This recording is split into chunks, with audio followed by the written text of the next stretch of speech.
Jangan menakut-nakuti diri kita dengan apa yang membuat kita menjadi kecil. Jangan menakut-nakuti diri kita sendiri dengan apa yang membuat kita menjadi lemah, menjadi lemes, menjadi gak semangat, menjadi gak ngerti mau ngapain, mau kayak apa, gak paham sudah. Pokoknya data sama fakta, satu-satunya yang harus dipakai adalah ada Allah. Itu saja. Kita main-main ke surah Al-Qasas, jalan-jalan. Bagaimana Allah mengatakan Fir'aun saja, di mana dia adalah raja yang super, raja yang menaklukkan 90 lebih kerajaan-kerajaan yang lain, yang dari kecil latihannya tuh di atas berkuda, memanah, nggak pernah meleset. Fir'aun yang kekuasaannya ditakuti seantero Mesir saat itu, bahkan dunia. Tapi karena dia berdiri di atas kekhawatiran, otaknya kemudian dipenuhi oleh kekhawatiran, hatinya, pikirannya, dan kemudian tindakannya berpijak dari kekhawatiran. Akhirnya kekhawatiran itu yang terwujud. Kekhawatiran itu yang diwujudkan oleh Allah Subhanahu wa Ta'ala. Nanti kita akan lihat juga di surah Al-Qasas, dengan izin Allah Subhanahu wa Ta'ala, Fir'aun baru berita, Fir'aun baru dapat berita. Ibarat orang baru dapat kabar bahwa perusahaan tempat Anda bekerja bakal gulung tikar. Baru kabar, Fir'aun itu baru kabar bahwa nanti akan ada seorang anak Bani Israel yang lahir, yang kelak akan menghancurkan kerajaannya Fir'aun. Baru kabar. Saudara sakit, kemudian ada berita, ada data, ada fakta, ada pengalaman bahwa kalau menderita sakit yang saudara derita, kelihatannya gak bakal panjang umur. Baru berita. Saudara ngontrak, ya, ngekos, lalu kemudian gak bisa bayar. Seperti biasa, maka berlakulah keadaan-keadaan umum yang menjadi berita. An-Naba menjadi sebuah kabar bahwa kalau tidak bayar, kebetulan dengan izin Allah yang punya kontrakan pun bilang, kalau nanti kamu nggak bayar, gitu. Beritanya nyampe. Kalau tadi baru selentingan, ini beritanya nyampe bahwa kalau kamu tidak bisa bayar awal tahun atau akhir Januari, maka maaf, kamu tidak bisa lagi tinggal di rumah kontrakan kami. Baru berita. Nanti kita akan belajar bagaimana ibundanya Musa alaihissalatu wassalam, dia bukan cuma dapat kabar, tapi sudah berada di dalam peristiwa yang menakutkan. Surah Al-Qasas dibuka oleh Allah Subhanahu wa Ta'ala dengan huruf muqatta'ah yang saya cintai, yang saya senangi. Saya kalau ketemu dengan huruf muqatta'ah, huruf yang terpotong-potong kayak alif lam mim, alif lam ra, yasin, taha, seneng. Pasti ada sesuatu yang luar biasa. Kita ngaji bareng-bareng. Ikutin, dengerin, ikutin. A'udzu billahi minasy syaithanir rajim. Ayo.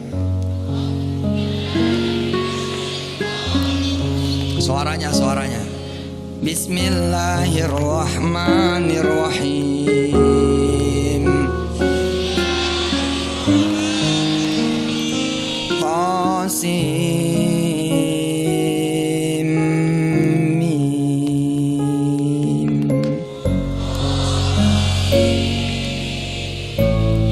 Surah Al-Qasas diawali dengan huruf muqatta'ah, ta, sin, mim. Allah bercerita nih, membuka. Ini bukan ucapan seorang bupati, kiai kita, guru kita yang mulia, buya kita. Bukan ucapan Yusuf Mansur juga, bukan.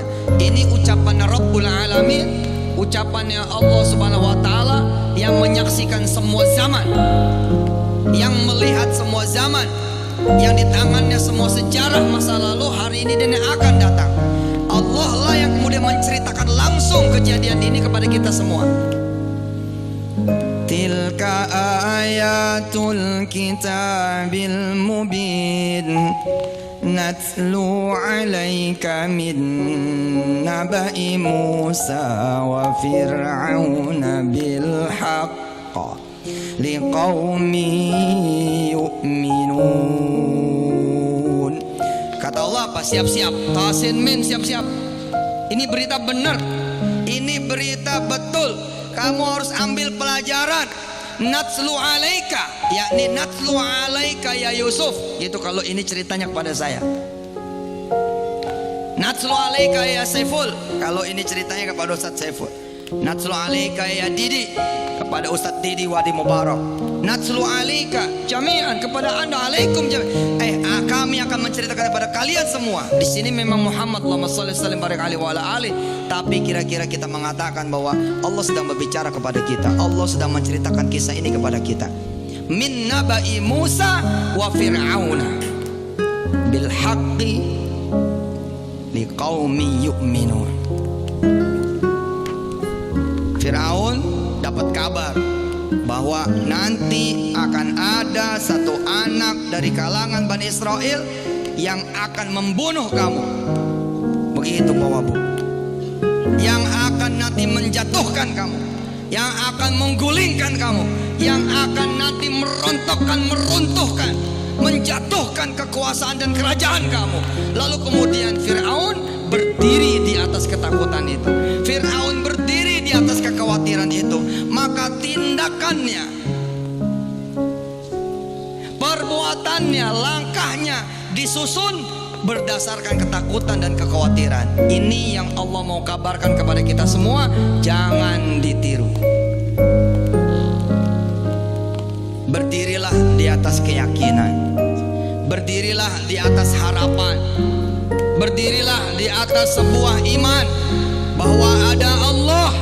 Insya Allah keadaan bukan cuma baik-baik saja, tapi akan menjadi yang terbaik. Nanti kita akan belajar bagaimana caranya kita mengikuti dua model ini. Pilihan buat kita mengikuti dua model ini. Satu, mengikuti model Fir'aun, dan yang kedua mengikuti model ibunya Musa. Ibunya Musa berdiri bukan di atas kabar, tapi sudah melihat dengan mata kepalanya sendiri bahwa kemudian Fir'aun memenggal semua laki-laki di sana, kecuali kemudian yang tua-tua dan sebagian laki-laki yang dijadikan budak.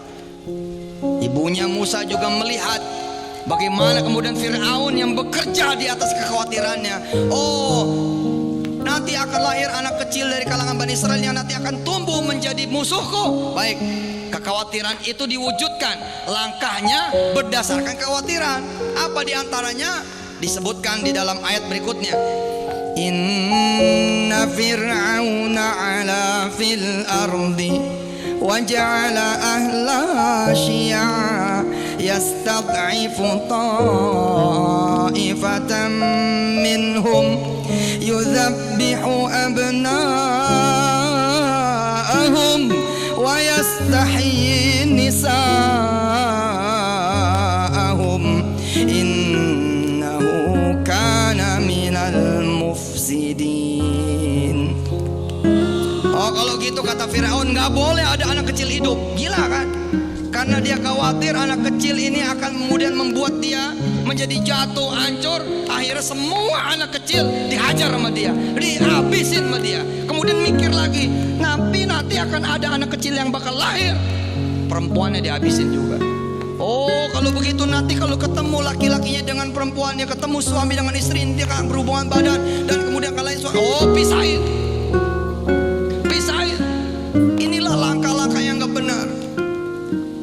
Pada akhirnya Allah Subhanahu wa taala mengatakan di ayat-ayat berikutnya, wa numakkina lahum fil ardi wa nuriya fir'auna wa hamana wa junudahu ma minhum ma kanu yahdzarun.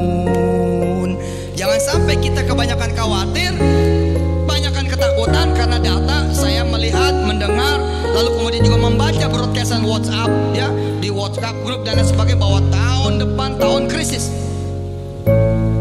tahun depan tahun tersulit, tahun depan tahun terberat. Memang nasihatnya bagus, harus hemat, jangan banyak utang, keren. Yang repot ketika nanti Allah wanuria gitu. Saya ketakutan anak saya bakal bandel, akhirnya apa? Wanuria gitu, malah diwujudkan itu.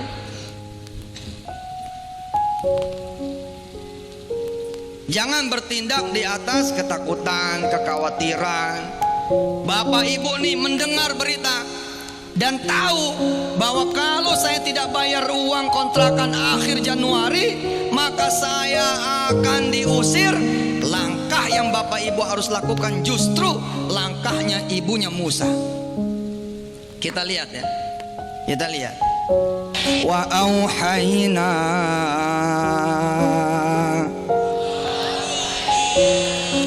ila ummi Musa an ardi'i fa idza khifti alaihi fa alqihi fil yammi wala takhafi wala tahzani inna radduhu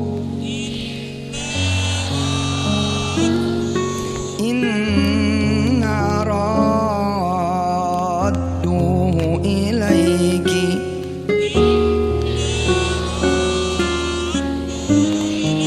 wa ja'iluhu minal mursalin. Kira-kira kalau ibu, bapak saya punya anak hidup di zaman Firaun, kita akan umpetin. Karena berdiri bertindak di atas ketakutan. Nanti ketahuan sama Firaun, kita sembunyikan. Kira-kira ibu dan bapak dan saya kalau hidup di zaman Firaun, gak mau anak saya ketahuan sama Firaun, Haman dan seluruh tentaranya. Saya akan kirim anak saya ke negeri yang jauh yang tidak dijangkau oleh Firaun dan Haman. Lalu Allah mengajarkan kepada kita semua, justru yang dilakukan oleh ibunya Musa, ngasih Firaun anaknya sendiri, ngasih ya anaknya sendiri, yakni Musa, kepada Firaun. Gila kan? Yang lain pada nyembunyiin, yang lain pada kemudian menghindarkan diri dari Firaun, lari, sembunyi, pindah, eksodus. Tapi Nabi Musa punya ibu. Apa kata Allah Subhanahu wa taala? Falqihi fil yammi. Udah kasih aja Firaun. Gila kan? Jadi kalau saudara contoh nih dalam kehidupan nyata, saya megang betul ayat ini. Megang betul ayat ini. Jadi ketika saudara dengan izin Allah nih pada posisi nggak bisa bayar kontrakan, berita, saya ulangi lagi, bahwa kalau tidak bayar awal tahun 2018 atau maksimum akhir Januari 2018, maka maaf, saudara harus keluar dari rumah saya, saudara harus pindah dari kontrakan saya. Maka yang harus saudara lakukan adalah justru tawar rumah itu, mau dijual apa enggak. Oh serius ini, serius, beneran ini. Assalamualaikum. Gitu. Ya kamu ada apa? Udah bisa bayar?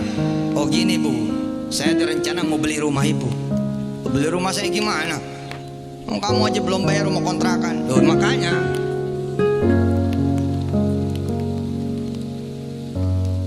saya rencananya sama istri mau sekalian beli saja rumah kontrakan yang kami kontrak. Oh ya boleh saja, asal harganya cocok. Ya berapa kira-kira? Ya 300 juta lah. Baik, kalau 350 juta gimana? Kamu jangan main-main. Loh, enggak main-main. Saya udah tahu kenapa saya nggak punya duit. Apa? Saya jarang duha. Saya nggak tahajud. Tadi baru dengar Ustadz Yusuf pagi-pagi di Masjid Jami Sumeneb. Wa in tuti'uhu tahtadu. Kalau saya taat, nanti Allah akan kasih saya petunjuk. Saya nggak mau minta petunjuk supaya saya bisa bayar rumah kontrakan saya. Saya pengen minta petunjuk dari Allah supaya saya bisa beli rumah kontrakan ibu. Ditanya sama dia, dari mana kamu bayar? Insya Allah dari Allah. Ya Allah mah tahu, maha kaya. Tapi dari mana kamu? Insya Allah lah pokoknya. Ya udah 300 tuh gimana? Udah saya mau bayar 3,5. Tuh, kamu bercanda apa enggak sih? Enggak bercanda. Ya kapan waktunya? Lah ya ini nih, saya minta waktu. Begitu, Buya. Saya minta waktu. Pembicaraan beda tuh. Pembicaraan beda. Saya pakai ayat ini ketika terpojok saya pakai. Bener juga nih. Mending saya datengin aja udah. Semula saya sembunyi, ketakutan, lari. Ya, semua orang punya masalah. Saya ngalamin masalah, tapi besar harapan saya. Besar harapan saya. Saya nggak mau jadi Firaun. Saya maunya jadi ibunya Musa, Ummu Musa. Jadi saya datang nih kepada yang saya punya utang. Assalamualaikum. Gitu. Diomelin saya. Ngapain kamu kemarin? Oh ya udah pulang lagi. Assalamualaikum. Oh, dia nanya. Ngapain kamu kemarin? Mau ngobrol. Oh cuman ngobrol, ngapain? Ya, insya Allah mudah-mudahan saya minta doa buat insya Allah bisa bayar. Ayo masuk dulu. Masuk. Wah, diomelin saya. Dia cerita betapa susahnya dia karena saya kemudian tidak bisa bayar dia. Cerita 1 jam. Wah, udah pokoknya saya datang untuk menerima apapun yang dia mau omongin. Saya terima aja udah. Setelah 1 jam berlalu, diomelin kanan, diomelin kiri. Apa kata beliau? Umi, panggil istrinya. Datanglah istrinya. Iya bah. Nih coba tanya si Yusuf ini, udah makan belum? Saya bilang, wih dahsyat juga ya. Saya datang malah ditanya, udah makan belum? Saya bilang belum. Si Umi bilang, udah masak tapi ini. Gak masak. Yusuf mau beli apa kek? Terus nanya si Uminya sama saya, mau dibeliin apa kamu? Saya bilang kikil aja. Dulu belum kenal kokot. Oh sekarang udah kenal kokot nih. Pakai kacang hijau kikil. Bingung juga. Ini orang Madura nggak kerja kerjaan apa ini? Biasanya kalau di Betawi kan kacang hijau sama ketan hitam. Di sini kacang hijau sama kikil. Ini kurang kerjaan ini. Tepuk tangan buat orang Madura ini. Tabrak. Jangan malah lari, sembunyi, ketakutan. Tabrak. Lihat nih ibunya Musa. Ditabrak sama dia. Allahumma sholli wa sallim barik alaihi wa ala alihi. Motor udah mau ditarik, jangan disembunyiin. Telepon lu leasingnya. Waalaikumsalam. Tarik sekarang aja. Boleh saya antar motor saya? Tabrak sekalian. Malah nggak mau nerima dia. Oh jangan, sudah kamu usaha dulu gitu. Enggak, bayar aja, ambil aja sudah. Oh jangan gitu malah. Loh kalau jangan saya minta waktu. Ya sudah kapan kau bisanya? Mantap kan. Tabrak. 2015 pengen nikah nggak datang. 2016 pengen nikah nggak datang. 2017 nggak ada. Tabrak. Ada siapa kek? Datang aja langsung.